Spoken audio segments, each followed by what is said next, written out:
Hi people, how you going? I'll just give this a sec to load up. I've just watched Q&A, which I haven't done for a long time, with Keith Pitt and Malcolm Turnbull and Sarah Hanson-Young, Narelda Jacobs and Andrew Leverous. What an interesting program, hey? I must say well done to Edward Carroll, who's an independent, I think, for the Progressives, who managed to get a video question up about the cashless debit card. Well done, mate. Of course, Keith Pitt said, oh, it's working, no matter what. I've been busy on Twitter with lots of responses because Keith Pitt ignores the facts. And he, yeah, so he ignores the facts. Nikki's asking where can she see this. It'll be on ABC iView soon. And you can go to the Q&A Facebook page and they'll put up the segments anyway, so you can check it out. But so they were talking about fossil fuels and all this other stuff, and they were having a good go at Keith Pitt, because he's the resources minister, about ignoring experts and the people regarding the fossil fuels issues, and they're clinging to coal and all that sort of stuff. Do you know what I mean? So I was really busy on Twitter because we've seen how they ignore the facts and they ignore the data and they ignore the experts when it came to cashless debit card. What really shits me is Keith Pitt ignores his constituents. He doesn't care when people have had to leave the region because they've lost their houses. He won't have a bar of it. He won't acknowledge that people are being made homeless. And he's going on about, oh, as long as, I don't care if only one child gets fed. Excuse me? Another thing that narked me a little bit, they also spoke about the refugees and the little girls from Biawilla. And the question was, what about their human rights and the rights of the child? Now, when they were talking about the cashless debit card, they did bring up about the loss of autonomy, but nobody brought up the fact that the loss of legal protections, the loss of human rights under international law, including those of women, disabled, and the rights of the child, have all been squashed.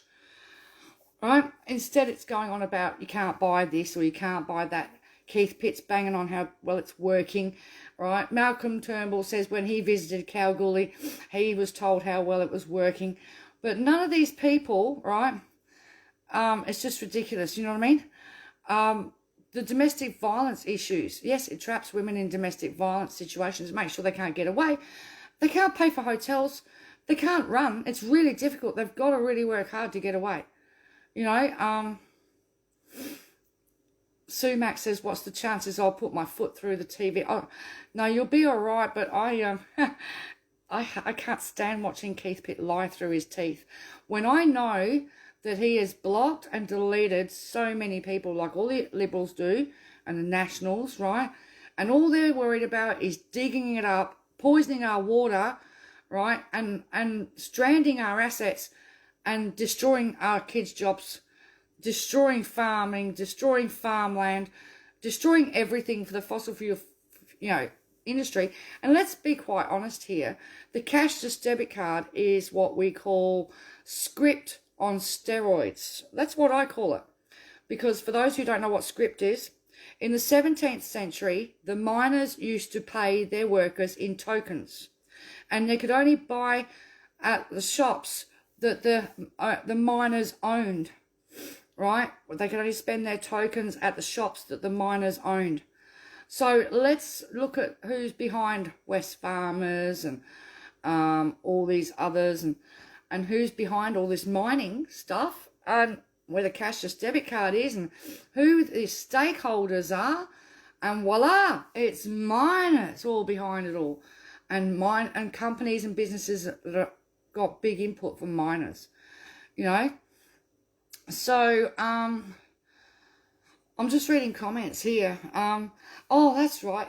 Keith Pitt says he's representing his electorate. No, he's representing a handful of people because that reference committee is not made up by people that are ordinary people in the community. You know what I mean? And it was a select few, and it's literally a handful of people said, we're the community, we'll make the decisions. You know, I'm sorry, but I have to disagree with Keith, because he's not picking up the phone to the people I'm dealing with. All right, the people that I forward to Senator Rachel Seward, to Senator Larissa Waters, to Senator Anthony Chisholm's office to get help, because I know that when they ring Keith Pitt's office, Darlene won't help them, right? When Jodie used to walk in with her rent paperwork and slam it up against the window and say, can't pay it. Oh, that's not our problem. Go to Centrelink or ring the Indu hotline number. That's his idea of representing his constituents. He doesn't help people on Social Security in the Bundaberg region. He doesn't give a damn how many people are made homeless. And he's banging on about kids getting fed, but he's shamed the Breakfast Club, right? First it was 100 hungry children, then it was 1,000 hungry children, right? And trying to make out that Breakfast Club was the all evil and it was only welfare kids doing, having it. He slammed it all. It's just, and it makes me sick what they did. And what the Murdoch media did in this region, and they branded our kids welfare kids, right? They branded our children welfare kids. And then when it looked like people were going to move out before the card came in, we had people in Maryborough calling it a welfare immigrants. I mean, disgusting. And they made sure that the whole area, right, thought that everybody on a Centrelink payment was a drug addict and an alcoholic, right? And I tore him to shreds in person. Keith Pitt is a lot taller than you think. I'm 5'2". He's about 7'2". He's huge, right? I hadn't met him in person before, and I met him in person in a park in Hervey Bay. And I must admit, my anxiety was like, holy shit, he's up there. It was like a bloody tree. He's as thick as one as well. You know what I mean? But I tore strips off of him. I said to him, how dare you denigrate the constituents in this region, right? And the people that are struggling. How dare you bring that red light target to this region? And, you know, they're going on about it's creating jobs or something. It can't create a job. Oh, yes, it does, for the Indu stakeholders, right, who are now worried that if it goes away, oh, we're going to lose our funding, we're going to lose our jobs, we're going to lose that money. That money is, I call it blood money. It's off the backs of people who are too poor, right? It's what I can't understand is, why can't people pay their rents? Why do people have $7,000 and $30,000 stuck in their cards that they can't use, right? They can only get $200 every 28 days. But they can't pay their damn rents. But they can go and buy any shit in Kmart, Woolies and Coles, right? But they can't pay their rents, you know? Yeah, so this just drives me nuts. So well done again to Edward for getting his video question up. That's the first time I think we've had one up. Maybe second time in 6 years we've had a question up about the cashless debit card.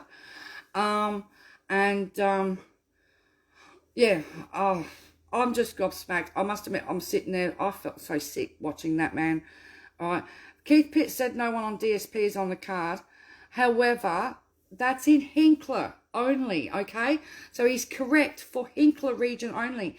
But in the rest of the country where the card is, people on disability support pension are on the card. You know what I mean? And this is it. He doesn't even know his own legislation.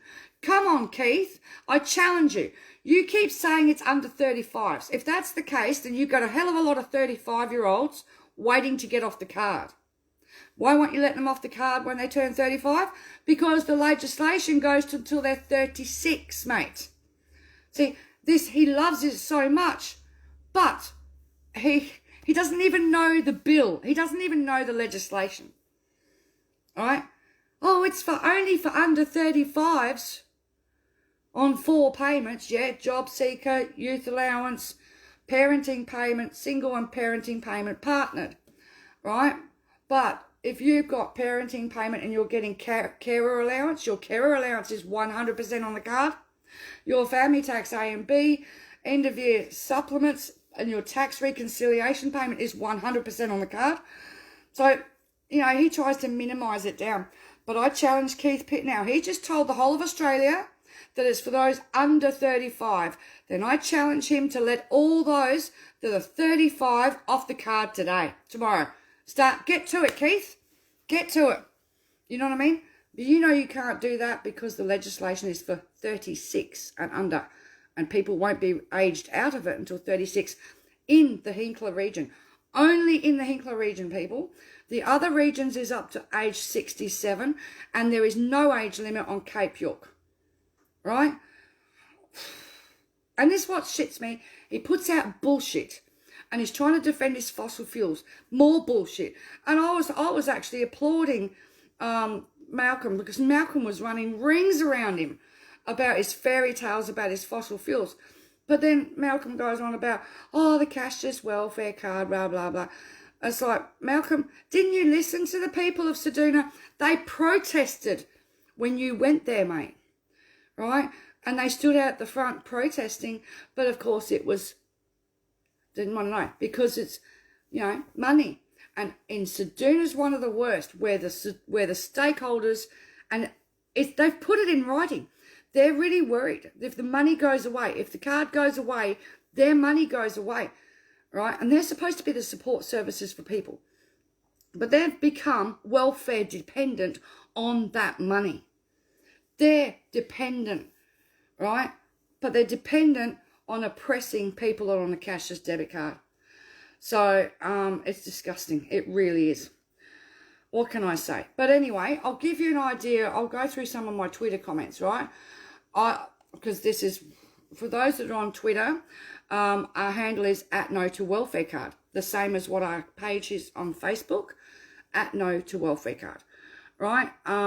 So I put, Keith Pitt's no leader in Hinkler, too busy dividing and ignoring the poor in his own backyard, sold out to Indu and sold off his own people for the profits for a private company. You know what I mean?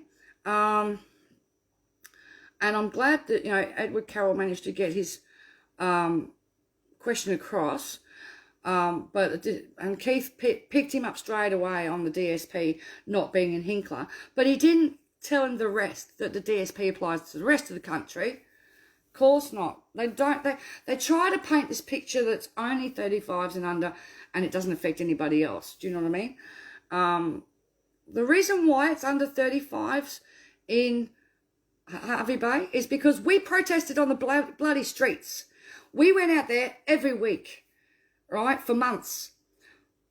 My team in Bundaberg and Harvey Bay, stood on Boat Harbour Drive outside McDonald's and the National Bank, right, for months.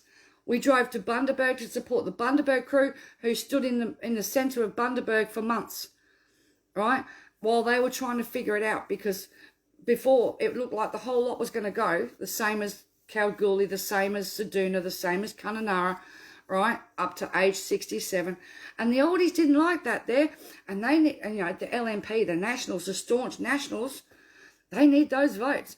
So after a lot of toing and froing, they couldn't decide whether it was going to be under 45s and include those on DSP, or if it was going to be under 25s. They couldn't work it out. And eventually they settled for under 36, right? And the 4 payments, as he says, and then you've got all your restrictable payments on top of that.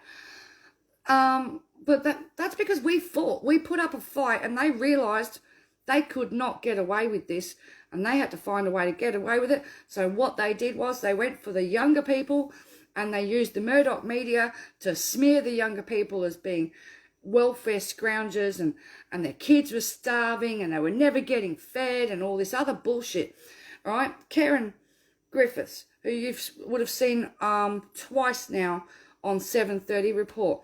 I can remember a comment she said to somebody, what, were my kids going to school naked and I didn't know? Because that was the impression that they were creating, that all the kids were going to school with no clothes and no shoes and they weren't being fed. You should have seen our media. Our Fraser Coast Chronicle paper and our media was just horrendous. I tried to book space in the Fraser Coast Chronicle to put up some information, some correct information. They wouldn't sell me space in the paper, right? They did everything in their power to make sure the facts couldn't be gotten out there. You know what I mean? And they sent trolls after us. I got stalked at home, for Christ's sakes. It was very, very real in the first 12 months of the fight in Hinkler, because we got it stopped the first time. They tried to make it permanent straight away, and we beat it and we stopped it. But then they moved the goalpost and made it a trial again. You know what I mean? And they cheated, because it was only supposed to be 3 trials around the country. So once they got Ceduna, that was it. But Ceduna, Kununurra and Kalgoorlie, that was supposed to be it. But no. You know, they haven't stopped, and they won't stop, because they're busy transferring wealth. Now, they were talking about transferring the country's wealth using the fossil fuel companies, you know, so the money's going to the fossil fuel companies, right? Well, this is what the cashless debit card does too. It transfers our social security wealth to private companies through MNBA, which is owned by Bank of America, right? And Indu. Hello, and they're stakeholders. You know, so, yeah. So, for those of you who could stomach it, Q&A will have up the segments up on their Facebook page, I'm sure. And you'll be able to find it and make comments underneath it. And look for the question from Edward Carroll. And that's if they post it. The ABC Nationals hates to post stuff about the cashless debit card where people can speak. Okay? We find a lot of the time they don't. Because recently there was a thing for their impact program or something that Q&A does, and they they didn't post that podcast to their own page when they said they were going to, you know. Oh dear. So yeah, I've had enough of Keith Pitt for one night. Thank you very much. You know, so. I tagged Malcolm Turnbull and I said, I speak to people on the card that are being denied access to food, paying bills and paying rents. I've got a lady stuck in a town in WA right at this moment. She can't pay her rent. She can't go to the IGA. She can't go to the service station. She can't go to the post office. And she definitely is not allowed to have a meal in the pub. That's all her town's got. And she can't go to any of them because the card is a banned merchant. She has to ring up the bus company to pre-book a bus ticket because they can't take the bus. The bus can't take the card for her ticket to travel to another town 30 kilometres away to do her shopping with a toddler and a 6-week-old baby, right? They don't care. She's tried to get off and they won't let her off the card. Now, she's out of region. She's from Hervey Bay, right? She's out of region, but she's stuck in a town where she cannot use that card at all. All right? Before, when she was trying to use it, you would have seen the article, the story called Crazy Card from Gwyn 7. She could only buy alcohol with it. And they said they were going to fix it. Well, they fixed it all right. She's not allowed to shop in the IGA anymore unless she uses her own 20%. That's it. All right? So, hang on. Why can't you... Maureen says, why can't me and Sano7 and Rachel Seward go on Q&A? Wow, we can't even get our tweets published. All right? I don't know. Oh, can you imagine? They don't let poor people on Q&A. Be realistic, Maureen. My God, people like me getting on Q&A? Not in a million years. Because we speak truths.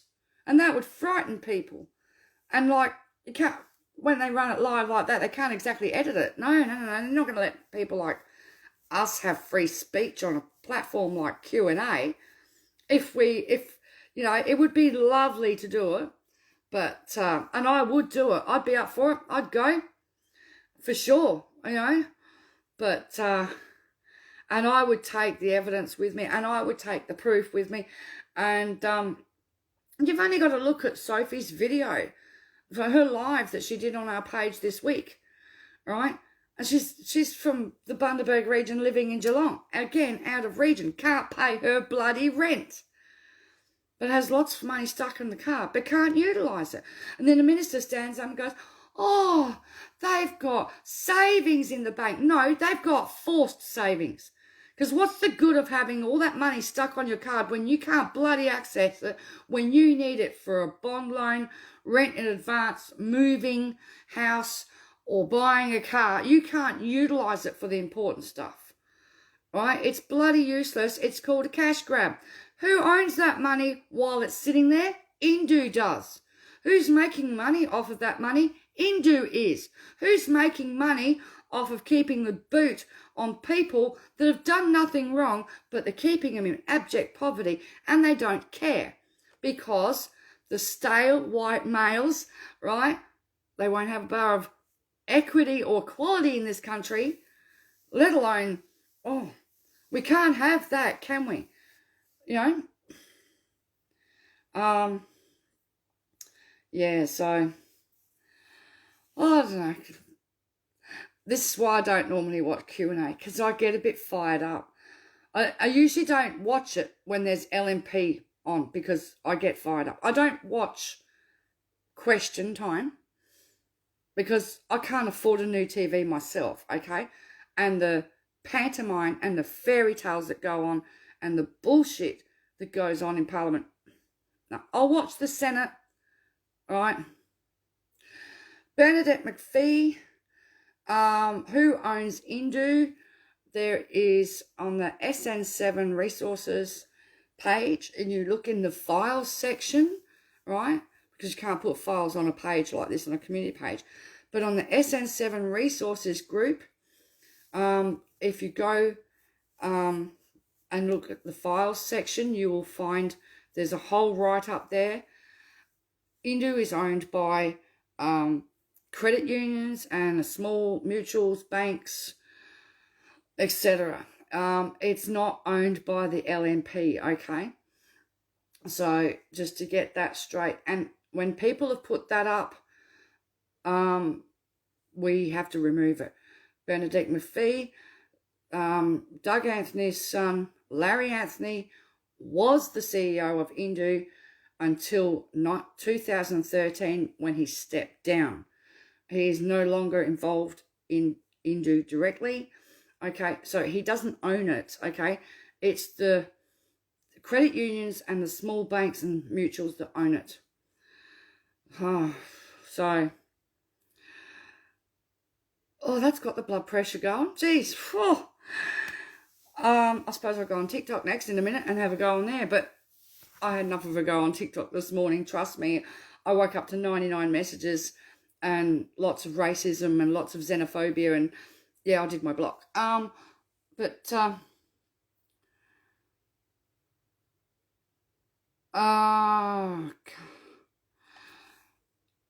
don't think it's a public company, but it is listed. Okay. I don't know how. Kaluka Pusa. Unfortunately, Darren Hinch supports forced income management. He voted for it when he was in the Senate. Okay. So as I used to respect that guy for his fight in regards to kids that have been sexually abused. But what we could not ever get through to Darren Hinch was the victims of domestic violence and sexual abuse that are on disability support pensions as a result of their trauma are being put on cashless debit cards. So it's sort of like contradicted with what his whole life was about, protecting kids from pedophiles and the supports needed to help them get through their traumas. But he supported the cashless debit card that re-traumatized people by taking away their autonomy, introducing financial abuse, and allowing the government to be the abuser. So,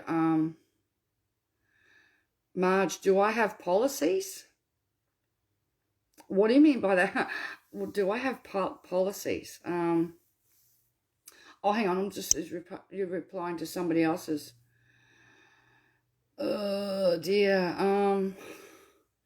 All right, so, can I just say something? We actually don't do any electioneering on this page regarding, like, when people are leading up, we don't promote certain parties over another one. Some people go, but you put up stuff from Labor and Greens. Yes, when it's card related. But we don't allow any electioneering from anybody, right, to be fair. Okay, I'm just putting that out there to the progressives and the guy with Australia Socialist Party here, right? It's good to know that you're against the card and stuff like that. And when the time comes for electioneering or stuff like that, we will put out documentation that we put out, that we research as to who is for the card and who's not the card when the time comes, when it gets close to elections. But we don't allow electioneering. We have politicians on some of our other group pages, and they try it on. Don't think they don't. On the groups, right? They try and sneak through other stuff that's not card related, and it gets removed before it even gets to the page. We moderate it out because we're not here to electorate, to promote one party over another. We've always said we don't belong to political parties, but I'll stand beside a cardboard box that says no to the card. Do you know what I mean? I will align with people that are against the card, for sure. Don't get me wrong. But I just can't play the politics. These pages are for the people, not the politicians or people that want to be politicians. Okay. We want to be the voice for card holders and make sure that they're heard all the time. That's why I'm always pushing card holders to come out and tell us the stories. All right. Believe it or not, you don't know what goes on behind the scenes, but I'm on the phone to people quite a lot. I get people send me messages at odd times of the day and night, and they ring me and they talk to me about the issues with the card. Some I can publish, some I can't. It depends. Do you know what I mean? We'll just see what happens. So Sarah Hanson-Young tonight mentioned the words demonising, racist and discriminatory. Absolutely. It is. Stigmatising, humiliating, embarrassing, shaming people, right? But that's all well and good. But I didn't hear the words human rights abuse, right? I didn't hear the words breaches 7 international human rights that our government's ratified to, right? I didn't hear the words remove statutory rights under law. It removes privacy rights, it removes your autonomy, and it removes your protections under the Social Security Act, and it removes your consumer rights. I'm yet to hear that on any public platform, apart from in the Senate debates where I think it was Millandari, McCarthy, and a couple of the other ALP senators in the debates just before Christmas finally brought up the consumer issues, right? So this is what gets me. They keep going on about the discrimination and the stigmatisation, but they're not teaching people about the fact that our Australian government is abusing the human rights of Australian citizens by excluding them from the protections of those rights. By excluding people from the protections of those laws, right? You're putting people outside the rule of law, right? Which is the rule of law, non-discrimination, presumption of innocence, and you put people outside the rule of law, you create apartheid state. Okay? Malcolm Turnbull tried to say, oh, it's a nanny state. It's worse than a nanny state. It's an apartheid state. It is societal apartheid, it is financial apartheid, it is emotional apartheid, because these people have got nowhere to go. They can't exactly go and get a lawyer.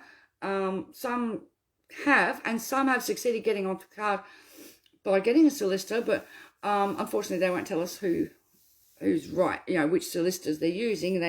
And we find the reason why we don't hear from people who get off the card is they're too afraid of being put back on the card, because in the legislation, okay, the minister has the power to put anybody back on the card that they deem fit. Do you know what I mean? And that's it. So, unfortunately, Australians don't understand that human rights are their rights. So they've gotten so used to being pushed around and pushed over, walked over, stomped over, that they don't think they have any rights. So when you turn around and say to people, Social Security is a right, not only under Australian law, but under international law, the right to Social Security, they don't understand. They don't feel that they're entitled to it, because over the last 30 years, it's become welfare, not Social Security, right? So people don't understand that Social Security, you're supposed to have peace of mind to feel safe, because that's your right as a citizen. But because it's been bastardised to welfare, all right, You know, and everybody's been demonized and abused, and you're all drug addicts, you're all bloody pot smokers and everything like that. Do you know what I mean? And you're bad parents, right? But we've got, and this is not a joke, all right, we have probably got close to 8 million people on some form of social security payment. That's working people, parents, disabled, job seekers, carers, pensioners, the works, right across the board. All right, that's a big pool of money to steal from the government if they can get away with it and transfer that wealth to their mates. That's a huge amount of money that will cripple this economy. It'll cripple every regional town. Oh, and make people homeless, of course, because nobody can buy nobody can buy a home on a cashless debit card.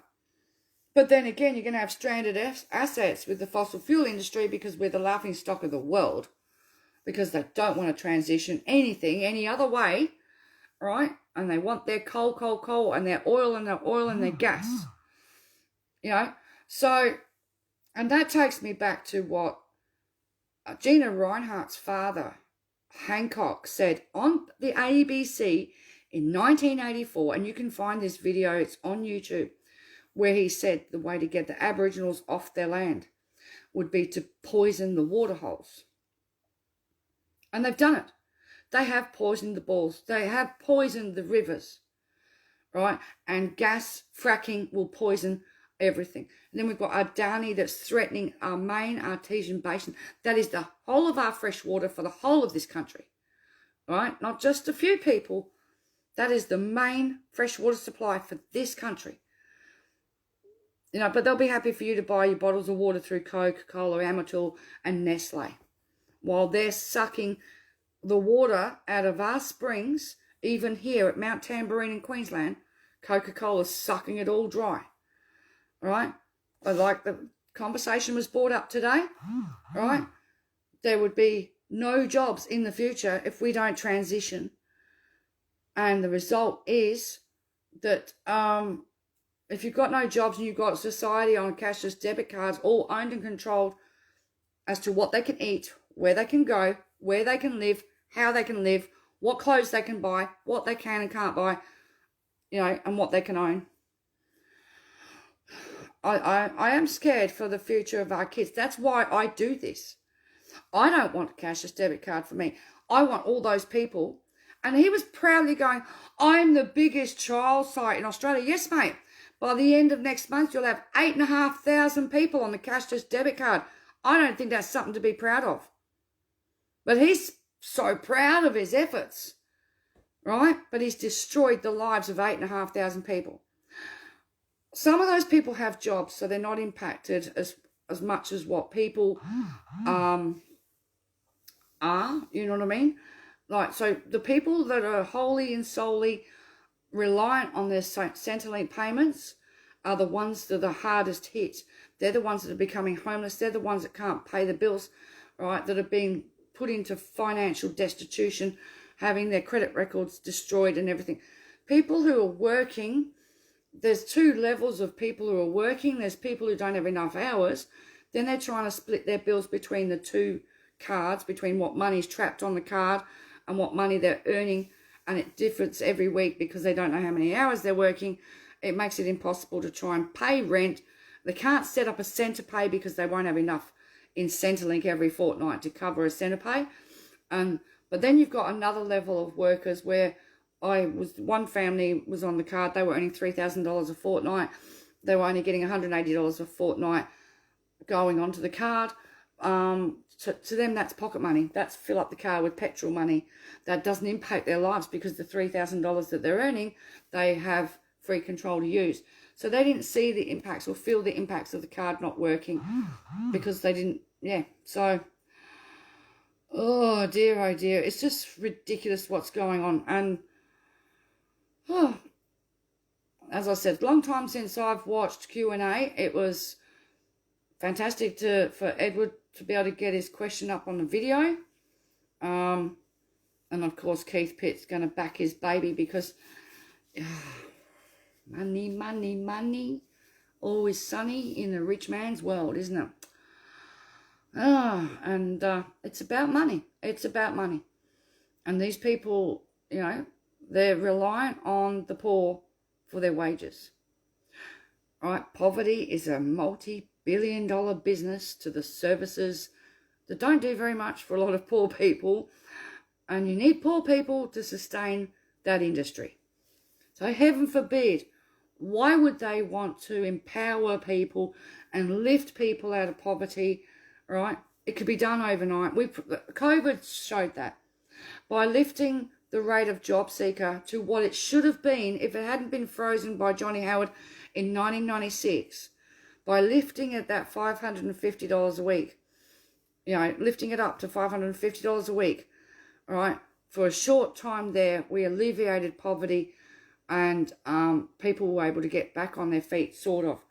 Now we've got the situation where one of my friends nearly died a fortnight ago because of lack of being able to afford food, being a diabetic, all right?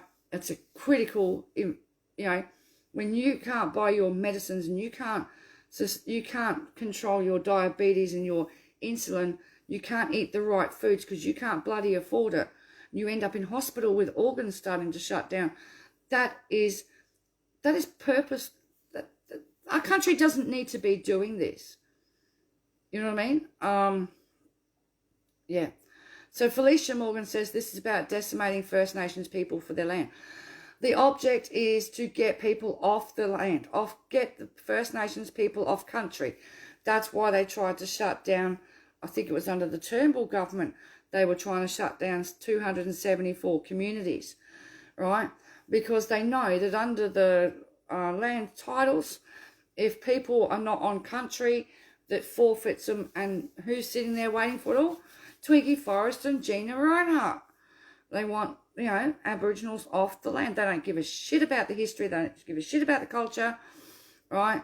Yeah, they don't give a damn. And they just want what's under the ground and they want to dig it up, mine it.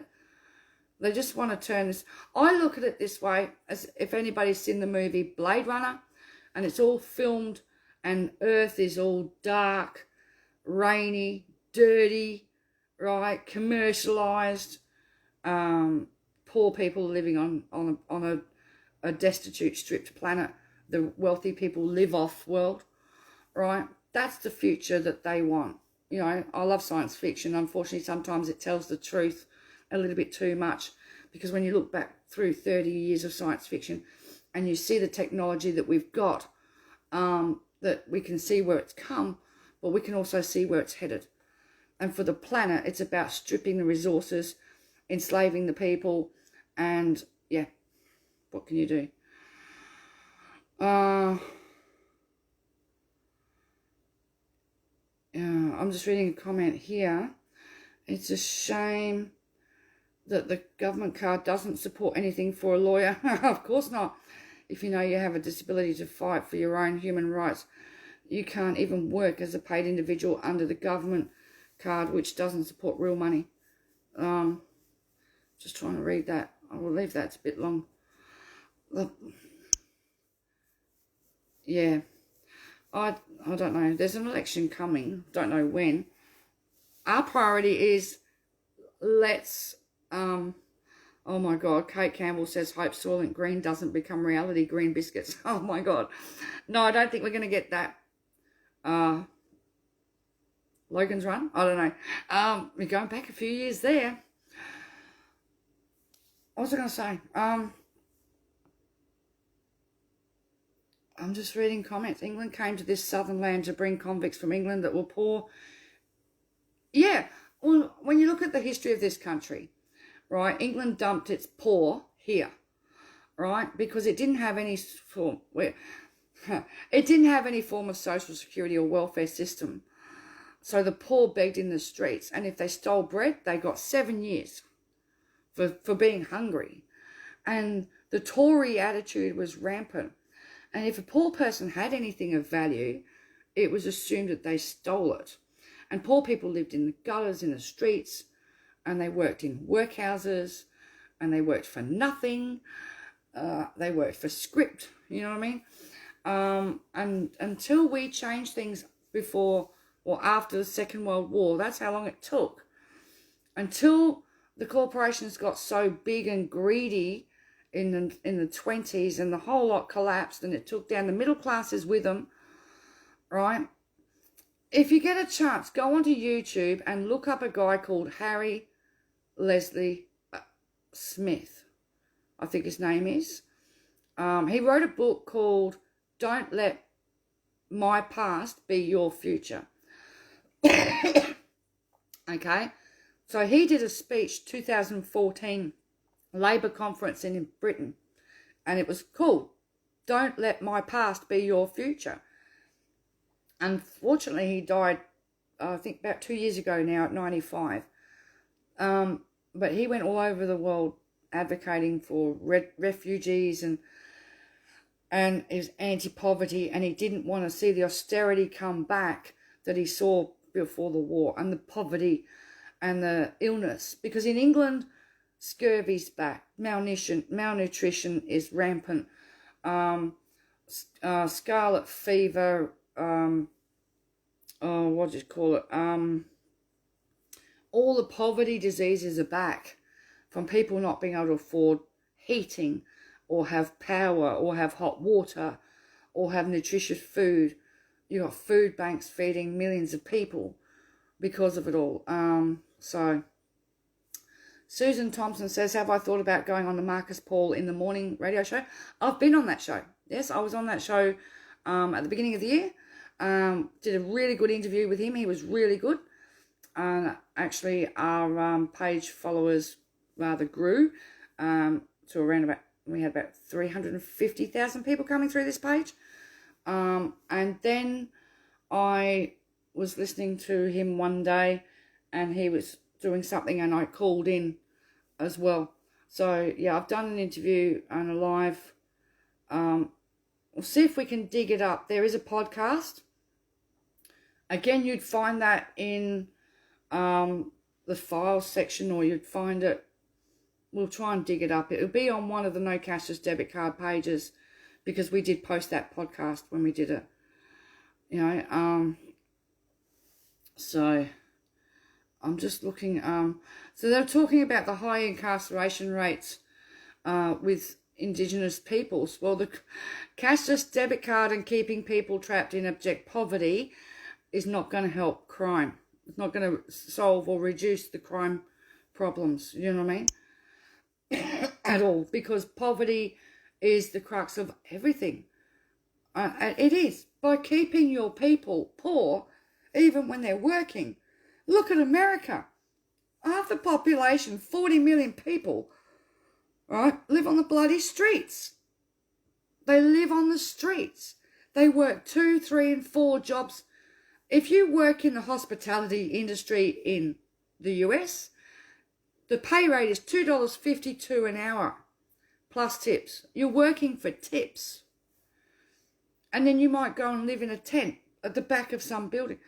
And like, if you go onto YouTube and just punch in Vienna Beach, right, go and have a look, because there's a lot of people who have been doing like mini documentaries throughout COVID to show the world what it's really like. San Francisco, Los Angeles, New York, right, California.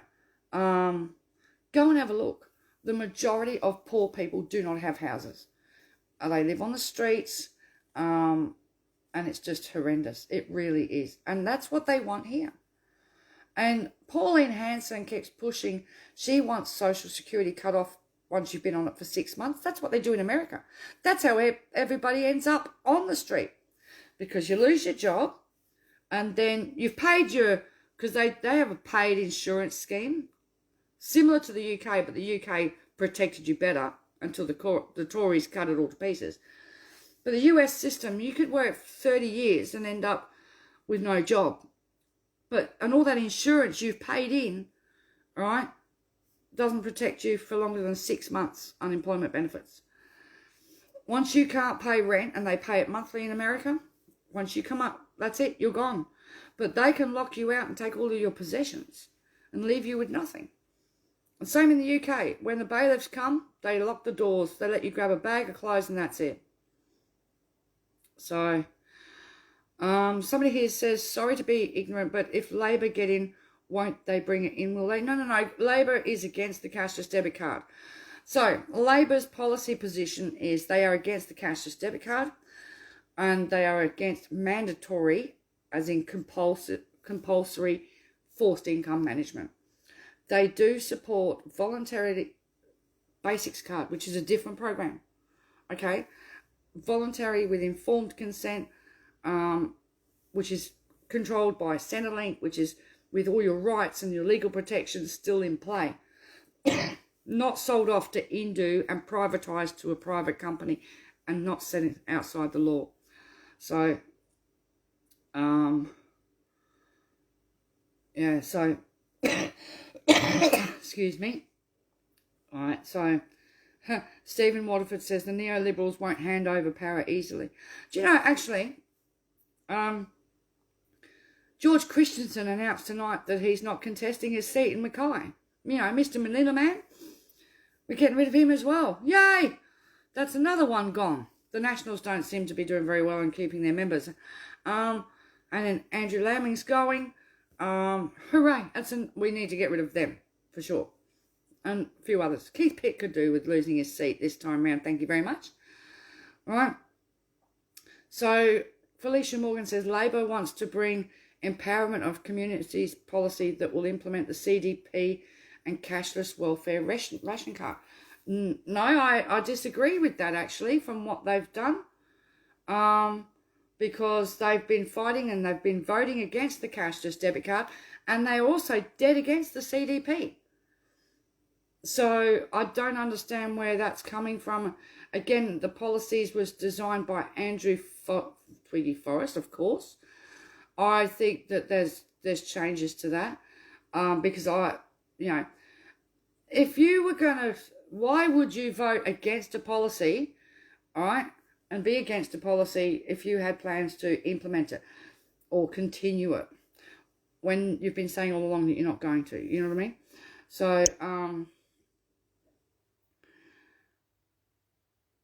yeah, well, I know that we need a change of government.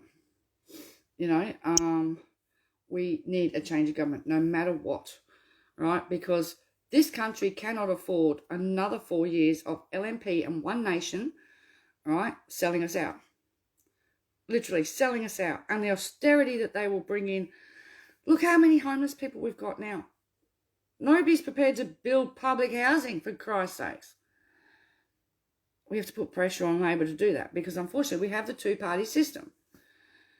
And all we can do is change to the other one and then empower the Greens and the Independents to have the strength to push for what we need for our policies that they put up. You know what I mean? At the moment, people aren't being represented at all over the board. Yeah. And you mentioned socialism and the right wing goes off its tits because they don't understand socialism, because they have socialism for the rich and capitalism for the poor. So they don't want the average Joe Blow out here to actually know what socialism really is because they're enjoying the fruits of it. Labor has an opportunity to tax the mining industry.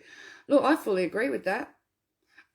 Yeah, because they discussed that on Q&A tonight and they were having a bit of a dig at Sarah Hanson-Young about that. But when they were paying taxes, this is where we got introduced to Clive Palmer, and he only got himself in there and he went to sleep all the time so that he could vote down the mining tax so he could wipe off a $20 million tax bill that he didn't want to pay. And that's the only reason why the Palmer United Party was formed, was to get rid of the mining tax. Okay? And knowing that people were disillusioned, they'd vote for another party that takes away votes from Labor or the Greens.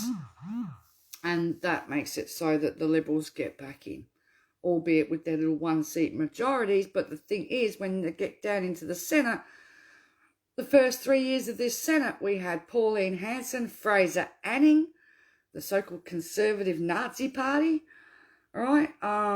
And people like Cory Bernardi and people like that they've gone, right? Yeah, if only people understood. Mining tax would have lifted First Nations out of poverty, absolutely, but you got to get them to pay their royalties properly. And Twiggy Forrest is bloody good at ripping Aboriginal communities off, right? I think it's the Yinibindi. I'm not very good on pronunciation, right? They beat him in the federal court. Is he going to pay them? Who knows? Because his excuse was, oh, I don't pay the royalties until we make a profit.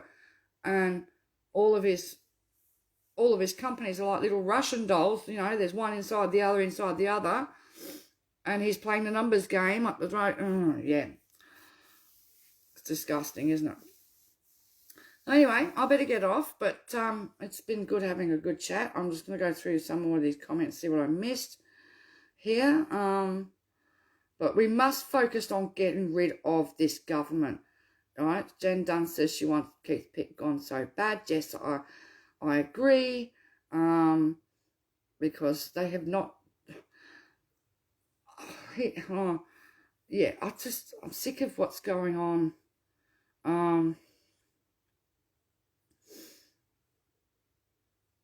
Yeah, I'm just going through the comments, so... Racism keeps people unemployed and placed on welfare, that too, absolutely. And bigotry, of course. Oh, Kate Campbell-Davis, yes, I did the Reality Bites with Desley podcast. There's 2 parts to that. In fact, I've done a third one as well that's floating around. That's on the Hinkler page. So when you go to the first one, there's 2 lots. Because we were on the Zoom for 3 hours doing that. Because I can talk, as you noticed. Everything's tied to poverty. If you want to lift a nation up, the first thing you do is you pull your people out of poverty. You give them peace of mind and a sense of security, so they're not worried about the electricity, or they're not afraid to put the heater on. They can pay their rent. They can fill up the cupboard full of food. They can put petrol in the car, or if they don't use a car, they can use a bus or a train. Or they can use an Uber, you know what I mean? Or a taxi. You've got to give people financial stability and housing, and so that they've got a sense of safety and a peace of mind, and that will alleviate a lot of mental health issues, a lot of stress. But oh no. How could Australia ever be like the Nordic countries that pay a decent amount of social security, so that people don't have to lose everything that they've ever worked for, right? The Nordic countries don't means test their social security. You don't have to spend every red cent that you've saved. You don't have to sell everything. You don't have to lose your house, right? You're not stripped of everything you worked for. So that gives people peace of mind and protects their mental health, and it gets them back into work quicker. And also, because it protects their mental health, it also protects their physical health, which then costs less in the government scheme of things. Less people visiting hospitals, less people seeing psychiatrists and shrinks, and less people being medicated. And less, of course, less people committing suicide, less people starving, and less homelessness. So, yeah, all right, there's upsides to lifting a population. But then when they go to work, they're more productive. Okay? But no, this is about putting the boot down on people and squashing them. And what this country hasn't realised, and what the politicians don't realise, is there comes a point you can't get blood out of a stone. And yeah, and at the moment they have really broken so many people, and they're trying to blame our youth for the mental health problems that they have, but they've inflicted on them. So, oh, I'm glad I'm not 20 years old trying to get a job under the thumb of a bloody job agency. I had the luxury of having the freedom to walk into the CES when I felt like it, look at the job board when I felt like it, get a job off the board, go to the lady who was nice and respectful, or the man, and sit there, and they would ring up and they would get me an interview, and then it was up to me whether I bothered to go or not. And I wasn't penalised, but I didn't have to be on Centrelink either to use that service. I can remember I wasn't on Centrelink when I was younger, but I signed up to the CES so that I could get jobs. Mind you, our jobs papers came out Wednesday and Saturday. They were this thick, full of jobs. Those jobs are gone. Industry's gone. Everything's gone. Right? So now they're concentrating on servitude jobs. Serfdom, where you're serving people in hospitality or retail, right? Or you're looking after aged care and stuff like that. Yeah.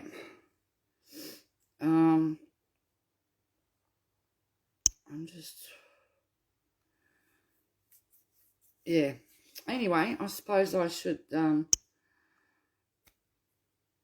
Well, the CES was sold off and privatised by John Howard. Right? Yeah, so anyway. All right, well, I'm going to say goodnight, people. Just a little thing at the end here for a couple of people that were waiting for shirts. They were sent out today. If you like one of our T-shirts, send me a message. They're $25 posted. That includes postage. I've got bumper stickers as well and badges. Let me know. Send me a message if you want one of our shirts. And, yeah, that's all I've got to say. If you want to find me on TikTok, it's at Kath Says No CDC is the the handle for TikTok. And the account name is No Cash, Just Debit Card Australia. Yeah, so, and I'm on Twitter as well, but I don't do a lot on Twitter normally, except for when we get Q&A and I get a bit carried away. And now that daylight savings is off, Queensland actually sees Q&A live, which means I will probably end up watching more Q&As because I can do the Twitter at the same time as it's live. No worries. Okay, well, I'm going to say goodnight and, yep, I'll talk to you guys later. See ya.